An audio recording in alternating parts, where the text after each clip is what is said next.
లోతుగా ఆలోచిస్తే వినే వాళ్ళకి అర్థం కానటువంటి పరిస్థితులు. ఈ 3 సమావేశాల్లోనూ ఆ సందర్భోచితంగా మాట్లాడే మాటలు మాట్లాడొచ్చు, తప్పులేదు. ఆయన గురించి, ఆయన పార్టీ గురించి వండర్ఫుల్. దానితో పాటు వైఎస్ఆర్ కాంగ్రెస్ పార్టీని, వైఎస్ఆర్ కాంగ్రెస్ పార్టీ నాయకత్వాన్ని దూషణ చేయటం, తీవ్రమైన పదజాలాన్ని వాడటం, పీకుడు లాంగ్వేజ్ కూడా వాడేటటువంటి పరిస్థితిలో మరి పవన్ కళ్యాణ్ గారు ప్రవర్తిస్తున్నారు అంటే చాలా విచిత్రం వేసింది. ఆ రకంగా ఎందుకు మాట్లాడుతున్నారు? ఎవరన్నా మిమ్మల్ని ఏమన్నా అన్నారా? ఎవరేమన్నా ఈ మధ్యకాలంలో? అయినా ఆయనకి ఎక్కడి నుంచో ఒక ఆవేశం వచ్చేస్తుంది. మధ్యలో ఆవేశం వచ్చేసి చాలా చాలా పిచ్చి పిచ్చి మాటలు మాట్లాడుతున్నాడు. అసలు జోగి ఆదిత్యలాగా చేసేయాలంటున్నాడు అంతే.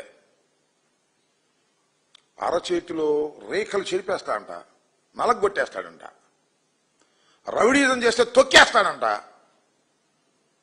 ఇట్లా ఏందో ఒక పొలిటికల్ లాంగ్వేజ్ కాకుండా భిన్నమైనటువంటి లాంగ్వేజ్ మాట్లాడి ఎవరినో బెదిరించాలనేటువంటి భావన వారిలో కనిపిస్తూ ఉంది.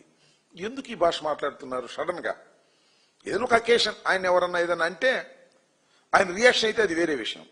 ఎవరేమన్నా ఎవరినేమన్నా అన్నారా? ఎవరేమన్నా అంటే చెప్పు, సూటిగా చెప్పు, అడుగుతా ఉన్నా.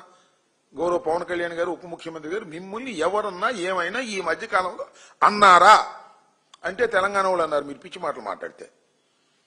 ఎందుకు వైఎస్ఆర్ కాంగ్రెస్ పార్టీ మీద, నాయకత్వం మీద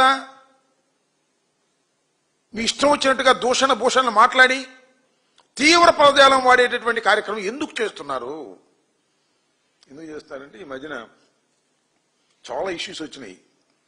కూటమి ప్రభుత్వం అసమర్థత వలన అనేకమైన ఇష్యూస్ వచ్చాయి. వాళ్ళ ప్రధానంగా మెడికల్ కాలేజీలు, ప్రభుత్వ రంగంలో ఉన్నటువంటి మెడికల్ కళాశాలలను ప్రైవేటు పరం చేసేటటువంటి కార్యక్రమం చేస్తున్నాడు నారా చంద్రబాబు నాయుడు గారు, కూటమి ప్రభుత్వం.